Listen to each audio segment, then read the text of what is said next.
कई बार आपके सामने लॉयर, एडवोकेट, बैरिस्टर जैसे शब्द आते होंगे और आप सोचते भी ज़रूर होंगे कि ये तीनों ही कानून और वकालत से जुड़े हुए लोग होते हैं, लेकिन इनके बीच बेसिक फ़र्क क्या होता है? तो आज हम आपको बताएंगे कि इन तीनों के बीच क्या फ़र्क होता है।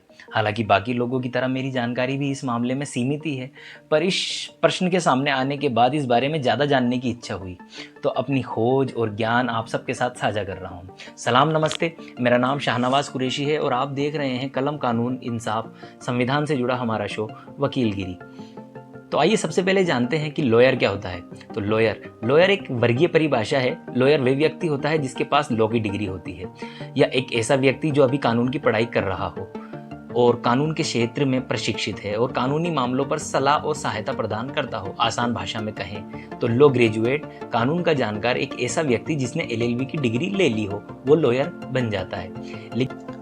लेकिन यहाँ ये बात ज़रूर याद रखिएगा कि उसके पास कोर्ट में केस लड़ने की अनुमति नहीं होती है। लॉयर से आप सिर्फ कानूनी मामलों में सलाह, सहायता और सुझाव प्राप्त कर सकते हैं। लेकिन जैसे ही उसको बार काउंसिल ऑफ इंडिया से सनद मिल जाती है और वो BCI की परीक्षा को पास कर लेता है, तो ऐसा व्यक्ति एडवोकेट बन जाता है और वह किसी भी न्यायालय में खड़े होने के योग्य बन जाता है। अब हम आ जाते हैं कि एडवोकेट कौन होता है। तो एडवोकेट एक ऐसा व्यक्ति होता है जिसकी कानून और BCI की परीक्षा पूरी हो चुकी हो और BCI से सर्टिफिकेट भी प्राप्त कर लिया हो।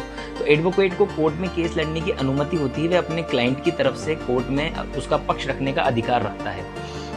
एडवोकेट एक्ट 1961 में दी गई परिभाषा के अनुसार एडवोकेट एक ऐसा शब्द है जिसे अधिवक्ता या अभिभाषक कहा जाता है, यानी आधिकारिक वक्ता, जिसके पास किसी की तरफ से बोलने का अधिकार होता है। ऐसा व्यक्ति एडवोकेट होता है जिसको कोर्ट में किसी अन्य व्यक्ति की तरफ से प्रतिपादन करने का अधिकार प्राप्त होता है। आसान शब्दों में कहें तो एडवोकेट दूसरी व्यक्ति की तरफ से कोर्ट में दलीलों को पेश करता है। अधिवक्ता बनने के लिए कानून की पढ़ाई पूरी करना अनिवार्य होता है। एडवोकेट शब्द का प्रयोग इंग्लैंड और अन्य राष्ट्रमंडल देशों में किया जाता है। हर एडवोकेट लॉयर हो सकता है, पर हर लॉयर एडवोकेट नहीं हो सकता। यानी पहले लॉयर बनते हैं और फिर उसके बाद एडवोकेट।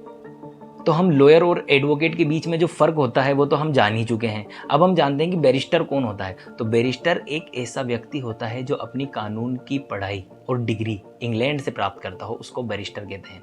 आपने पढ़ा सुना और फिल्मों में देखा भी होगा कि महात्मा गांधी के परिवार के लोग चाहते थे कि वे बैरिस्टर बने, इसलिए उन्हें 19 साल की उम्र में ही कानून की पढ़ाई करने के लिए लंदन भेज दिया गया था और वहीं पर उन्होंने बैरिस्टर की डिग्री हासिल की थी।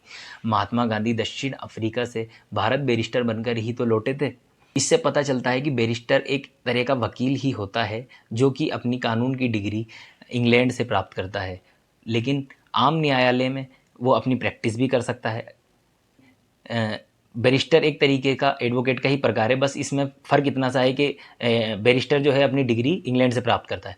तो अगर आपको हमारी वीडियो पसंद आई हो तो इस आपसे छोटी सी रिक्वेस्ट है कि हमारे चैनल को सब्सक्राइब कर लीजिए, हमारे वीडियो को लाइक कीजिए, इसे शेयर कीजिए अपने दोस्तों और रिश्तेदारों के साथ, ताकि वो भी हमारे चैनल के माध्यम से नई नई जानकारी प्राप्त करते हैं।